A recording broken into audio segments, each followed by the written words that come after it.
Okay, let's read the question. A bottle contains 50 liters of milk. From this bottle, 5 liters of milk was taken out and replaced the water. This process was repeated further for 3 times. How much milk is now contained in the bottle? Okay, so we have a formula for this, or I can say that it's a simple concept of what successive decrease. Every time milk will decrease by 10% because I'm going to take 10% out of that. 5 is 10% of 50. So how do we write it? Quantity of milk left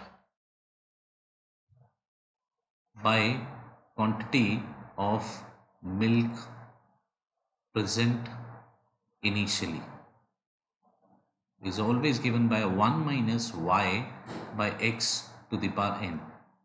What is y here? Quantity to be replaced, that is 5 here. X is initial quantity of milk, 50. I did it how many times? 3 times. On the left hand side, I already know the total quantity of milk present initially, that is 50. Let's say this is K.